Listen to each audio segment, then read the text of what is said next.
ان الحمد للہ حامدا ومصلیا ومسلما اما بعد۔ عہد نبوت ہی سے سارے اہل ایمان اس بات پر متفق ہے کہ حضرت محمد عربی صلی اللہ علیہ وسلم آخری نبی ہے۔ قرآن کریم کی 100 سے زائد آیات، متعدد اور متواتر احادیث سے عقیدہ ختم نبوت کی تصدیق ہوتی ہے۔ چنانچہ 23 سالہ نزول وحی کے تسلسل کے بعد جہاں الیوم اکملت لکم دینکم واتممت علیکم نعمتی ورضیت لکم الاسلام دینا کے ذریعے اکمال دین و اتمام شریعت کا اعلان ہوا، وہیں ما کان محمد ابا احد من رجالکم ولکن رسول اللہ وخاتم النبیین کے ذریعے نبوت کا اعلان ہوا۔ ادھر زبان نبوت نے کہیں تو وختم بی النبیین کہہ کر نبوت پر مہر لگا دی، تو کہیں فانا اللبنۃ وانا خاتم النبیین کہہ کر اپنے آپ کو نبوت کے محل کی آخری اینٹ قرار دیا، اور کبھی فرمایا اول الانبیاء آدم آخرهم محمد۔ غرض یہ کہ عقیدہ ختم نبوت اتنا مسلم الثبوت اور واضح عقیدہ ہے کہ حضرت امام اعظم ابو حنیفہ رحمۃ اللہ علیہ نے فرمایا تھا اگر مدعی نبوت سے کوئی معجزہ اور دلیل کا مطالبہ کرے تو وہ بھی کافر ہے۔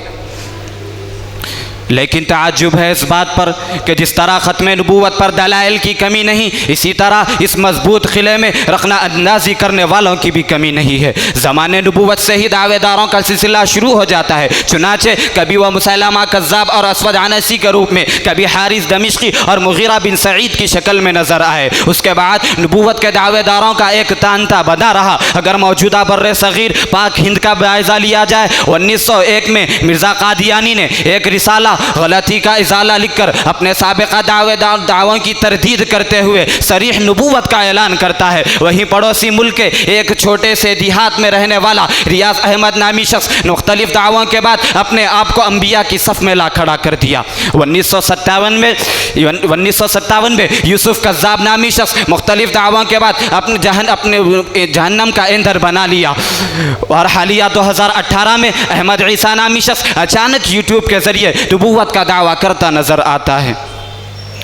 تاریخ اگر ڈھونڈے گی ثانی محمد، تاریخ اگر ڈھونڈے گی ثانی محمد، ثانی تو بڑی چیز ہے سایہ نہ ملے گا۔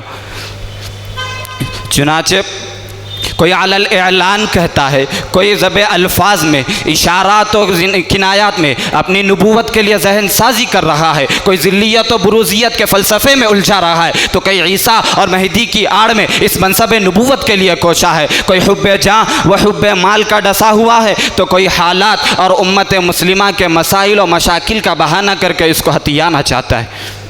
اسی لیے انہی جیسے دجالوں اور فتنہ پروروں سے محفوظ رہنے کے لیے آقا علیہ السلام نے پہلے ہی فرما دیا تھا یکون فی امتی 30 کذابون دجالون کلہم یزعم انہ نبی۔ ان سب کے باوجود غلامان مصطفیٰ ہی نے اپنے جہد مسلسل اور سرفروشیت سے ان فتنوں کا قلعہ قمع کیا اور کرتے رہے ہیں۔